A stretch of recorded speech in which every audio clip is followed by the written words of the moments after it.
سے دوست ہیں، لیکن عبداللہ میرا بہترین دوست ہے۔ اس کی عمر 17 سال ہے۔ وہ میرا ہم جماعت ہے۔ ہم کلاس میں ساتھ ساتھ بیٹھتے ہیں۔ اس کا گھر میرے گھر کے قریب ہی ہے۔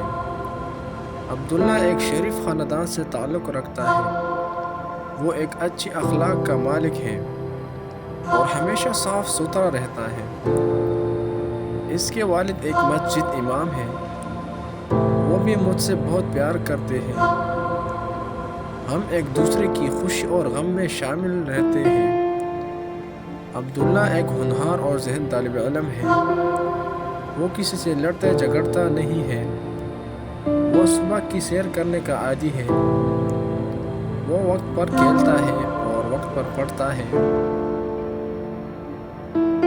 ہم اکٹھے اسکول کا کام کرتے ہیں اور پڑھانے میں ایک دوسرے کی مدد کرتے ہیں، اور اکثر کلاس میں اول آتا ہے اور کبھی کبھی میں بھی اول آتا ہوں۔ ہمارا آپس میں اول دویم پوزیشن کا مقابلہ ہوتا رہتا ہے۔ اس کا پسندیدہ مشغلہ قرآن مجید کی معلومات اکٹھا کرنا ہے۔ اس کے پاس دنیا کی ہر نئی کتاب کی تفصیلات مل سکتی ہے۔ وہ ایک سچا دوست ہے جس کی دوستی پر مجھے بہت فخر ہے۔